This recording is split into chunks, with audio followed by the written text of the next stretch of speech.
जय हिंद स्टूडेंट्स। आज की क्लास में डिस्कस करेंगे प्रोनाउन की practice sheet.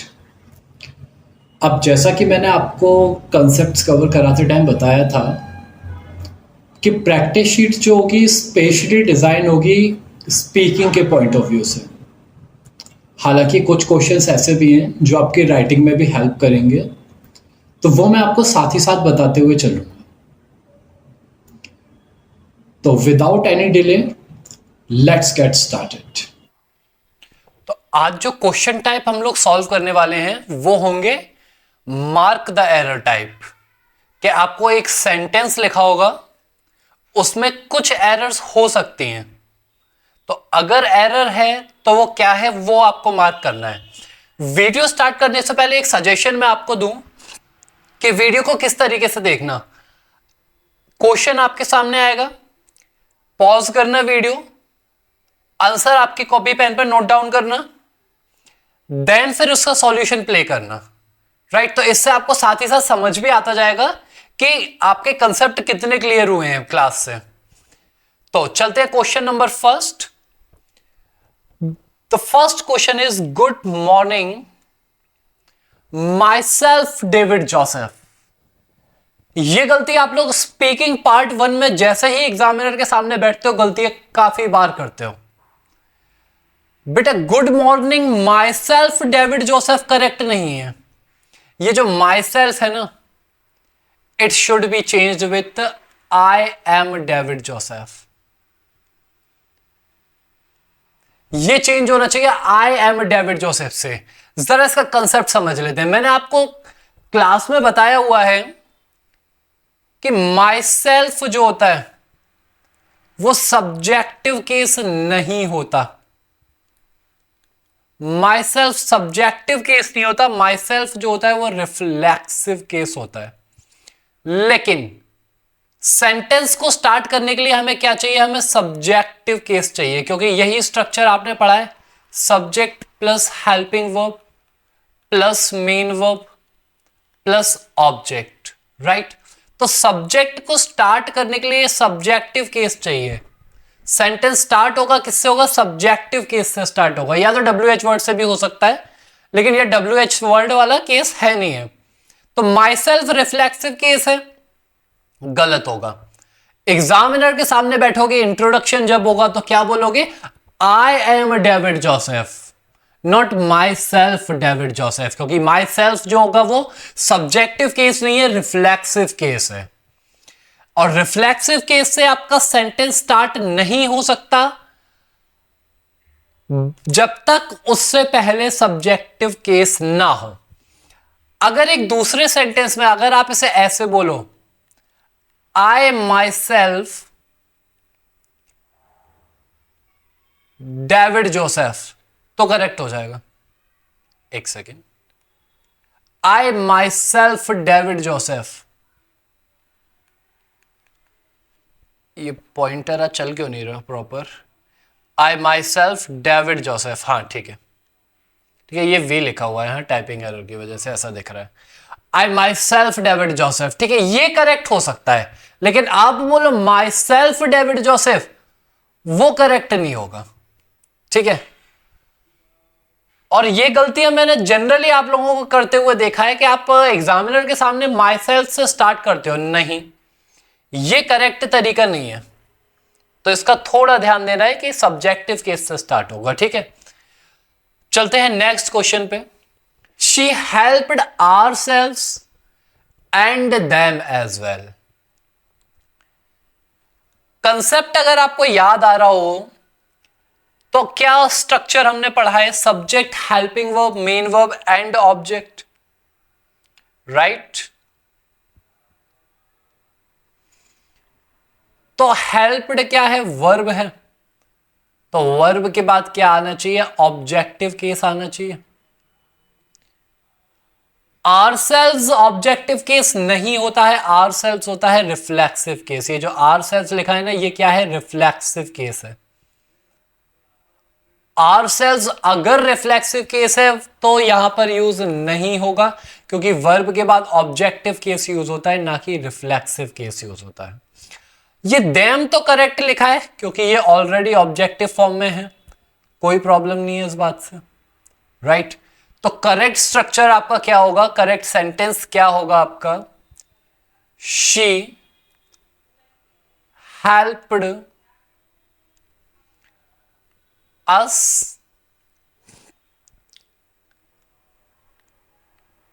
And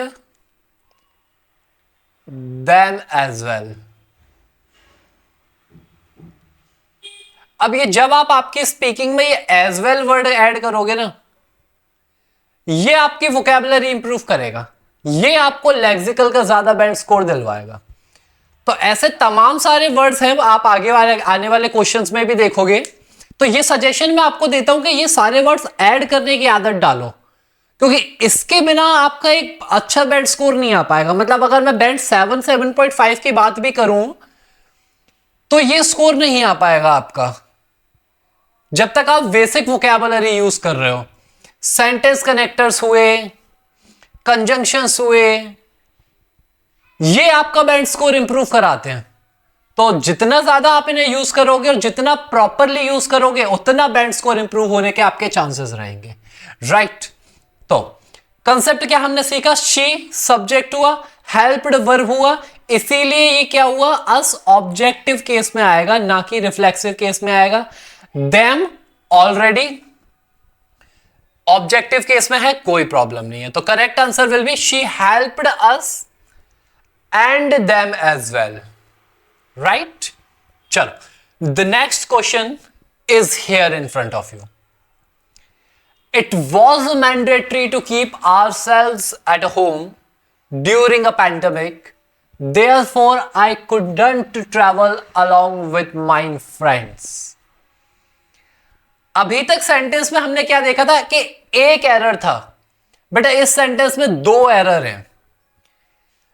as I said in beginning की वीडियो पॉज करो, आंसर मार्क करो, देन आगे चलना, नहीं तो फिर वीडियो लेक्चर तो कवर हो जाएगा, आपके कंसेप्ट समझ नहीं आएंगे आपको। तो चलो ध्यान से समझना यहां जरा। It was mandatory to keep our selves at home. Keep के साथ आवर सेल्व्स नहीं यूज होगा, रिफ्लेक्सिव केस यूज नहीं होगा। ये मैंने आपको कंसेप्ट कवर कराए थे जिस क्लास में, वहां बताया था कि कीप के साथ रिफ्लेक्सिव फॉर्म यूज नहीं होगा। कौन कौन से वर्ड हैं, कीप हुआ, स्टॉप हुआ, देन हाइड हुआ। हाइड में भी यूज नहीं करते हैं, एक सेकेंड, हाइड में भी यूज नहीं करते। देन बेथ में भी यूज नहीं करते।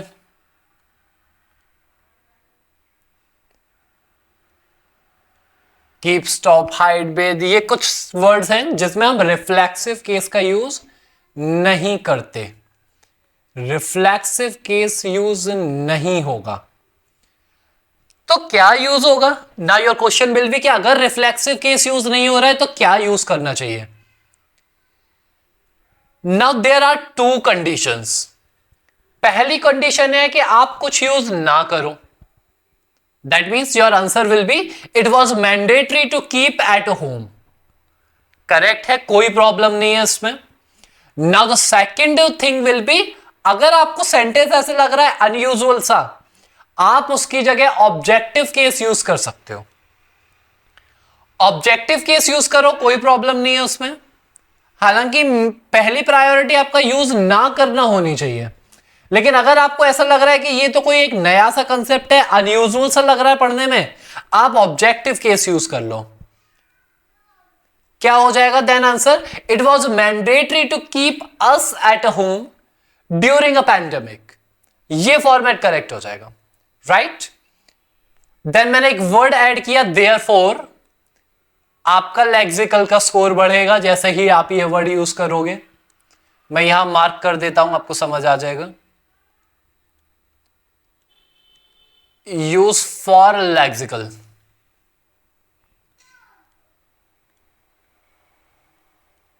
Use it for lexical purpose. Lexical का स्कोर इंप्रूव कराने के लिए ये सारे वर्ड्स आपको यूज करने हैं। नाउ एक और मिस्टेक है सेंटेंस में, I couldn't travel along with mine friends. यहां आई सब्जेक्टिव केस में लिखा है, ये कोई प्रॉब्लम नहीं है, क्योंकि कुडंट जो है ऑक्सिलरी वर्ब है, उससे पहले सब्जेक्टिव आना है, कोई प्रॉब्लम नहीं है, बिल्कुल करेक्ट है। ट्रेवल विथ माइन फ्रेंड्स, ये वाला पोर्शन देखो, फ्रेंड्स क्या है, नाउन है, नाउन है, तो नाउन से पहले जो चीज आएगी वो पजेसिव एडजेक्टिव होनी चाहिए, ना कि पजेसिव प्रोनाउन होनी चाहिए। तो क्या हो जाएगा, Therefore I couldn't travel along with mine friends, नहीं, along with my friends, right ये माइंड चेंज हो जाएगा किसमें, my friends में, राइट। चलते हैं नेक्स्ट क्वेश्चन पे। I was astonished at, ये वर्ड को स्पेशली ध्यान देना बेटा, C1 लेवल वर्ड है, मैं इसे मार्क कर देता हूं, C1 लेवल वर्ड है। C1 लेवल का मतलब है बैंड 7.5 और उससे ऊपर का स्कोर। तो अगर आप ये सारे वर्ड यूज करके आ रहे हो आपकी स्पीकिंग में, एग्जामिनर क्यों मार्क्स नहीं देगा आपको। अब एस्टोनिशिंग का मतलब क्या होता है पहले मैं बता दूं, उसके बाद मैं आपके कंसेप्ट पर आऊंगा। बेटा एस्टोनिशिंग का मतलब होता है सरप्राइज। जब आप किसी चीज को लेकर सरप्राइज होते हैं तब हम क्या यूज करते हैं, तब हम एस्टोनिश वर्ड का यूज करते हैं। ये लास्ट में वर्ड ए लिखा हुआ है, हाँ। I was astonished at seeing she has qualified herself for University of Liverpool. Astonished का मतलब मैंने बताया सरप्राइज होना होता है, C1 लेवल है, यूज करके ही आना है। अब ये चीज और ध्यान देने वाली है कि एस्टोनिश्ड के साथ जो प्रीपोजिशन यूज होगा वो हमेशा और हमेशा एट यूज होगा। इसके अलावा कोई प्रीपोजिशन यूज करोगे एग्जाम में बैंड स्कोर कम करवा के आओगे, तो इस बात का स्पेशली याद रखना है, ठीक है। तो ऐसे तमाम सारे वर्ड्स हम लोग आगे आने वाली क्लासेस में भी सीखेंगे, तो उसके लिए चैनल को सब्सक्राइब कर लीजिए जिससे आपको नोटिफिकेशन मिलता रहे आपके एग्जाम से पहले, और साथ ही साथ लाइक भी कर दीजिए वीडियो को अगर ये कंसेप्ट पसंद आया हो तो। कि एस्टोनिश्ड का मतलब होता है सरप्राइज, सरप्राइज की जगह एस्टोनिश्ड भी लिख सकते हैं। कंसेप्ट दमदार लगा हो तो जल्दी से एक लाइक कर देना, चैनल को सब्सक्राइब कर देना। नेक्स्ट वीडियोस में नेक्स्ट कंसेप्ट और बेटर सिखाऊंगा।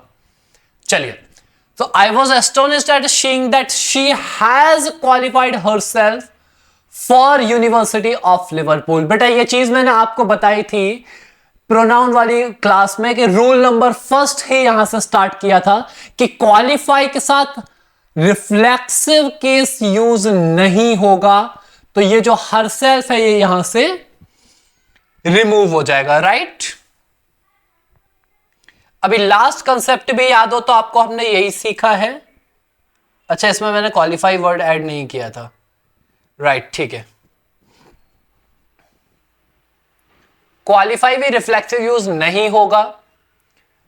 एक एग्जांपल यहां देखो जो अभी आपके सामने है, I was astonished at seeing that she has qualified herself for university of Liverpool. तो क्वालिफाई के साथ हरसेल्फ नहीं आएगा, क्वालिफाई रिफ्लेक्सिव यूज नहीं होता है। अगेन द सेम थिंग, अगर आपको ऐसा लग रहा है कि ये कुछ अनयूजुअल सा लग रहा है तो आप क्वालिफाइड के साथ ऑब्जेक्टिव केस लगा लो, लेकिन रिफ्लेक्सिव केस यूज नहीं होगा। इस बात का स्पेशली याद रखेंगे। क्लियर? चलिए, वही कंसेप्ट था जो अभी मैंने लास्ट क्वेश्चन में डिस्कस किया था। चलते हैं नेक्स्ट क्वेश्चन पे। During the graduation I availed of every opportunity to improve my skills, hence me consider myself ahead of my peers. Again, sentence में एक एरर नहीं है, सेंटेंस में दो एरर है, ध्यान से देखना। During my graduation I availed के साथ बेटा माई सेल्फ यूज होगा। आई अवेल्ड के साथ क्या यूज होगा? रिफ्लेक्सिव केस यूज होगा। रूल नंबर फर्स्ट में पढ़ाया था, ये जो मैंने आपको पढ़ाया था ना, क्वालिफाइड हरसेल्फ, ये रूल नंबर सेकंड था। मैं सीक्वेंस में आपको बता नहीं पाया, थोड़ा सा कंफ्यूज हो गया था। ये रूल नंबर सेकंड था, ठीक है। ये पढ़ाया था मैंने आपको रूल नंबर फर्स्ट में कि रिफ्लेक्सिव यूज होगा। तो क्या कंसेप्ट आ जाएगा कि during the graduation I availed my self of. Availed के बाद बेटा एक वर्ड यूज हो जाएगा, क्या यूज हो जाएगा? My self. क्या यूज हो जाएगा? Availed my self of. I availed myself of every opportunity to improve my skills. Hence sentence connector है, आपको बेटर वेंट स्कोर देगा, कोहेसिव डिवाइस है। मी कंसीडर माई सेल्फ होना चाहिए, नहीं बेटा, कंसीडर क्या है? वर्ब है। तो वर्ब से पहले दो चीजें आ सकती हैं, हेल्पिंग वर्ब और सब्जेक्ट। तो हेल्पिंग वर्ब की जरूरत यहां नहीं है, तो यहां पर मी की जगह क्या आ जाएगा? सब्जेक्टिव केस आएगा, ना कि ऑब्जेक्टिव केस आएगा। तो क्या हो जाएगा correct format? I consider my self ahead of my piers. बेटा पियर वर्ड को और एक मार्क कर लेना, ये बैंड स्कोर बेटर कराने के लिए है लेक्सिकल का। आप इसकी जगह फ्रेंड्स लिखो, क्लासमेट लिखो, वो उतना अच्छा अफेक्ट नहीं देगा एग्जामिनर को, उतना अच्छा इंप्रेशन नहीं आएगा वो वर्ड से। तो क्या वर्ड यूज करना है? जो वर्ड यूज करना है दैट इज पियर्स, ठीक है। चलो, तो ये माई सेल्फ बिल्कुल करेक्ट है, इसमें कोई प्रॉब्लम नहीं है, इसे एरर मार्क नहीं करना था। अगर किया है तो दोबारा से वाली क्लास देखो, आपको समझ आ जाएगा। चलो, अच्छा, अगर आपको ये सारे कंसेप्ट में प्रॉब्लम अभी भी हो रही है तो मैं टीम को बोल दूंगा कि ये एक कार्ड आप ऐड कर दे, जहां आपको एक लास्ट प्रोनाउन वाली वीडियो की लिंक मिल जाएगी, और ये क्वेश्चन नंबर 5 के आसपास आपको कार्ड दिख जाना चाहिए। मैं टीम को बोल दूंगा तो यहां प्रोनाउन का कार्ड ऐड कर देंगे, वहां क्लिक करके प्रोनाउन वाली क्लास देख लेना। Now coming to the question number 6। Before winter vacation I was accustomed to horse riding. Meanwhile, now I and she both are. Concept थोड़ा सा डीप पढ़ाऊंगा, तो सिर्फ यही ध्यान देना। और अभी तक के कंसेप्ट में अगर मजा आ गया हो तो बेटा साथ में फ्रेंड्स के साथ भी शेयर कर दो, क्योंकि विदेश में अकेले रहने में क्या मजा है जब तक दोस्त ना जाए। चलो, तो जिसे भी नीड है साथ में शेयर भी करते जाना। और वापस से देखो कंसेप्ट जरा। Before the winter vacation I was accustomed to again C1 level का वर्ड है। अब इसका मुझे आप कमेंट बॉक्स में मेंशन करके बताओ कि अकस्टम्ड टू का मतलब क्या होता है। अगर आपको नहीं पता है तो आगे आने वाले लेक्चर्स में मैं ये कवर करा दूंगा, तो वही के सब्सक्राइब कर देना, तो नोटिफिकेशन आ जाएगा आपको जब मैं वोकैबुलरी की क्लास कराऊंगा, वहां ये सारी चीजें बताऊंगा। और अभी पता है तो मुझे कमेंट में मेंशन करके बताओ क्या होता है मतलब। Before winter vacation I was accustomed to the horse riding, meanwhile now I and she both are. बेटा एक से ज्यादा प्रोनाउन है और सिंगुलर में है, तो मैंने आपको क्या बताया था, फॉर्मेट क्या होगा? 2 3 1 का फॉर्मेट यूज होगा। याद आ रहा है? 2 3 1 का फॉर्मेट यूज होगा कि पहले सेकंड पर्सन प्रोनाउन आएगा, देन थर्ड पर्सन प्रोनाउन आएगा, और उसके बाद फर्स्ट पर्सन प्रोनाउन आएगा। तो यहां जो स्ट्रक्चर होगा वो किस तरीके का होना चाहिए? सेकंड पर्सन प्रोनाउन, यू हमारे पास नहीं है, नो प्रॉब्लम, स्किप करेंगे। देन थर्ड पर्सन प्रोनाउन है तो बिल्कुल लिखेंगे she, and I will be the correct answer. बेटा ये छोटी चीज है, जब आप आपके एग्जामिनर को बोलोगे स्पीकिंग में, तो वो क्यों आपको अच्छा बैंड स्कोर नहीं देगा? उसके पास कोई रीजन ही नहीं बचेगा आपको अच्छा बैंड स्कोर ना देने के लिए। जब आप इतनी माइनर डिटेल्स को भी ध्यान रख के आंसर लिखोगे, ऑफ कोर्स आपको एक अच्छा बैंड स्कोर मिलेगा ही मिलेगा। ये मेरी गारंटी है। क्योंकि एक बात मैं कहूं स्टूडेंट्स, बेटा बैंड 9 लाना रिक्वायरमेंट नहीं होती, बैंड 9 लेके आना जिद होती है। कल मैं ऑफलाइन क्लास में भी यही डिस्कस कर रहा था स्टूडेंट से। एक स्टूडेंट मुझे बोलता है कि सर बैंड 7 तो मेरा आ जाएगा, और उससे ज्यादा के लिए मैं क्यों ट्राई करूं जबकि सारी यूनिवर्सिटी में बैंड 7 एक्सेप्टेड है। तो मैंने वही बात कही और वही बात मैं आपको भी बोल रहा हूं, बेटा बैंड 7 जरूरत नहीं है, बैंड 7 जिद होती है। लास्ट में और थोड़ा डिस्कस करूंगा इस बारे में, अदरवाइज ये आपका कंसेप्ट पेंडिंग रह जाएगा। ये क्वेश्चन करने के बाद लास्ट में इस बारे में और थोड़ा डिस्कस करेंगे, ठीक है, कि बैंड 9 ही क्यों चाहिए, 7.5 में खुश क्यों नहीं होना है। लास्ट में डिस्कस करूंगा, अदरवाइज कंसेप्ट मिस हो जाएगा आपका। चलते हैं क्वेश्चन नंबर 7 पे।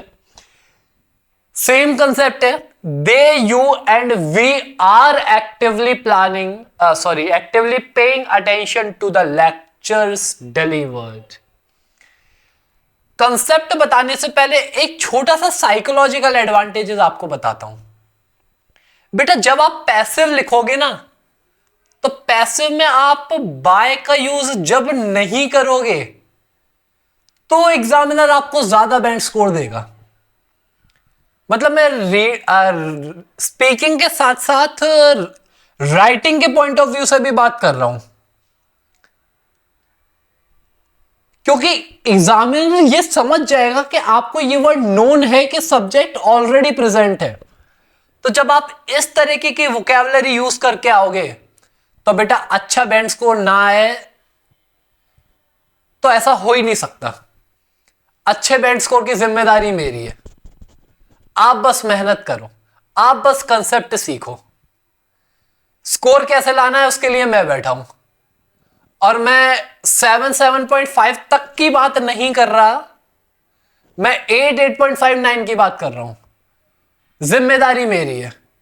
तमाम स्टूडेंट लेके आए हैं तो तमाम स्टूडेंट फिर से लेके आएंगे। बस विश्वास रखो कि आप जो पढ़ रहे हो ना वो करेक्ट पढ़ रहे हो।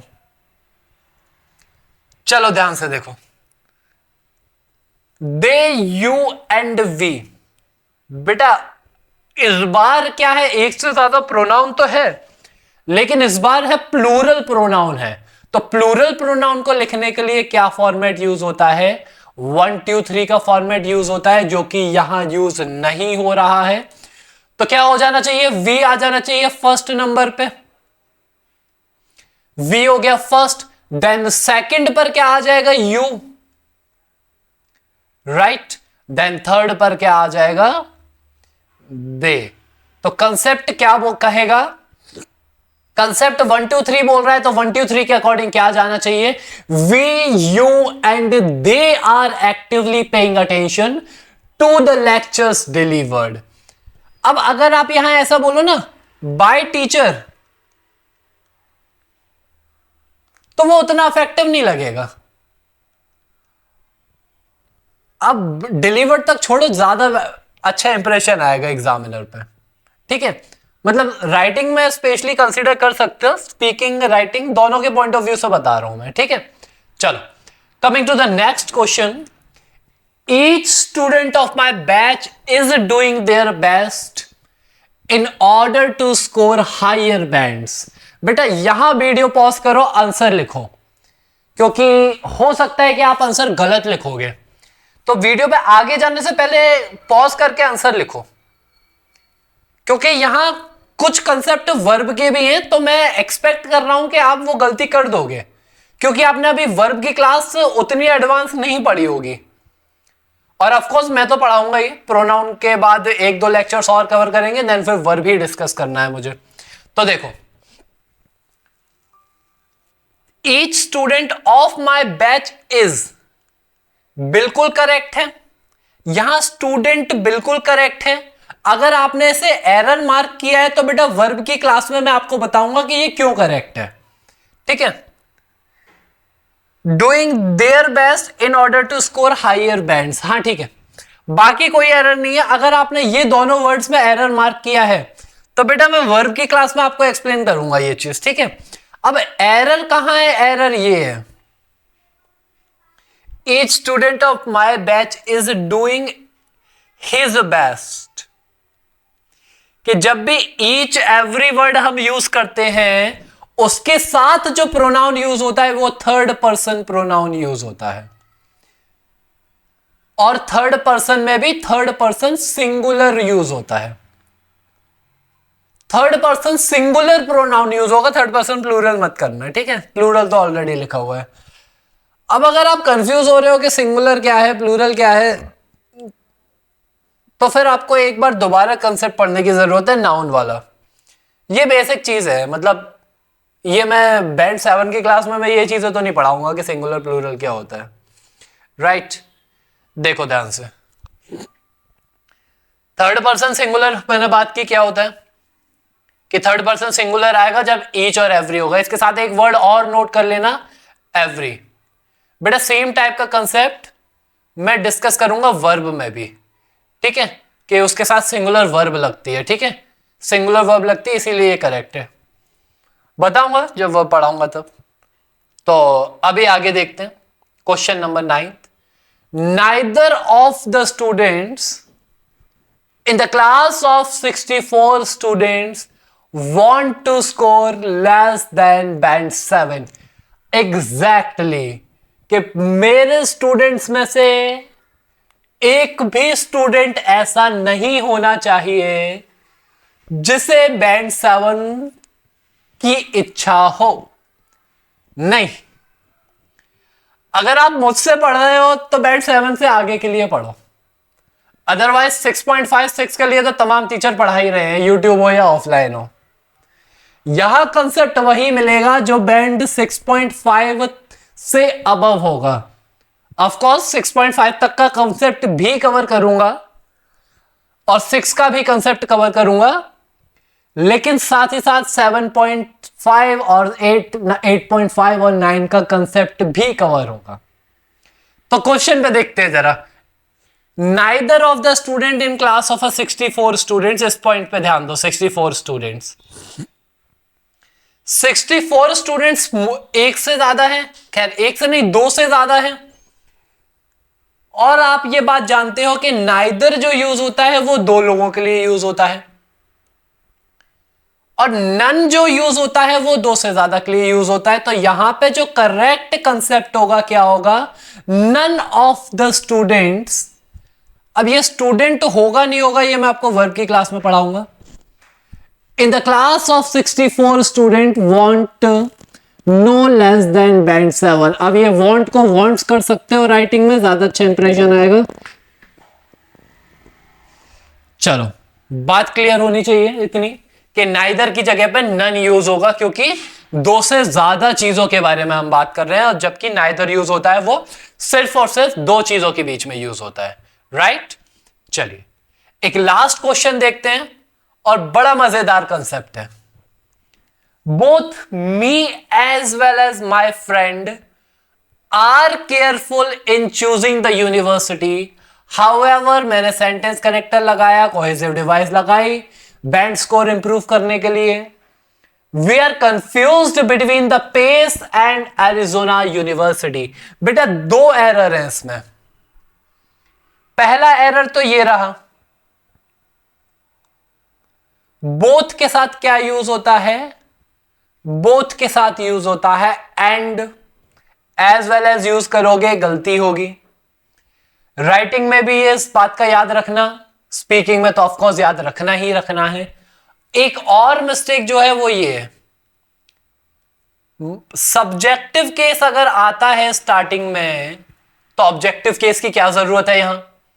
तो करेक्ट जो सेंटेंस होगा वो क्या होगा, both I and my friend are careful in choosing the university, however we are confused between Pace and Arizona university, right. ये कंसेप्ट कवर हो गए सारे प्रोनाउन चैप्टर के आपके। एक भी कंसेप्ट नहीं बचा है जो कवर होना बाकी है, और इतना आपके लिए मोर देन इनफ है। तो बेटा आप मेहनत करो, रिजल्ट लाने की जिम्मेदारी मेरी है। क्योंकि आपने जो सपना देखा है ना, वो सपना सिर्फ आपका नहीं है, वो सपना मेरा भी है। और आपका सपना अब मेरी जिम्मेदारी है। आप क्लास कवर करो, आप कंसेप्ट सीखो, बाकी सारा मुझ पे छोड़ दो। मैं डेडिकेटेड हूं आपके रिजल्ट के लिए, लेकिन एक छोटी सी चीज बस आपसे चाहता हूं, क्या आप भी डेडिकेटेड हो भारत माता के लिए? कल को जब आप यूनिवर्सिटी में जाके खुद को रिप्रेजेंट करोगे, तो बेटा खुद को आप मराठी, बंगाली, पंजाबी रिप्रेजेंट नहीं करोगे, या खुद को तमिल, तेलुगु रिप्रेजेंट नहीं करोगे, खुद को एज अ इंडियन रिप्रेजेंट करोगे। और जहां आपके क्लासमेट्स बैंड 7, 7.5 का स्कोर लेके बैठे होंगे, उनके बीच में दहाड़ मारोगे ना जब कि I am from India and I got the band 9 in reading and listening, वो दहाड़ आपको एक अलग उस प्लेटफॉर्म पे खड़ा करेगी। तो क्या रेडी हो वो दहाड़ मारने के लिए? और बस यही सपना है कि जब स्टूडेंट इंडिया से बाहर जाए, जब किसी भी यूनिवर्सिटी में मेरा स्टूडेंट भी थे, तो वहां छाती चौड़ा कर बैठे कि हाँ बेटे, मैं भी तुम्हारी लैंग्वेज में वो स्कोर ला सकता हूं जो परफेक्ट है। स्पीकिंग में बैंड 8 लेकर आओ, बैंड 9 लेकर आओ, दहाड़ के बैठो क्लास में, जहां आपके बाकी स्टूडेंट्स, बाकी यूनिवर्सिटी नहीं, बाकी कंट्रीज के स्टूडेंट्स, चाइना हो या जापान हो, पाकिस्तान, बांग्लादेश, इनके साथ जब कंपटीशन होगा, वहां मेरे शेर दहाड़ेंगे।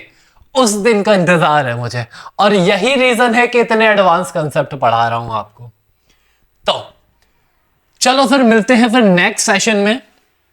तब तक के लिए जय हिंद, गुड बाय, टेक केयर।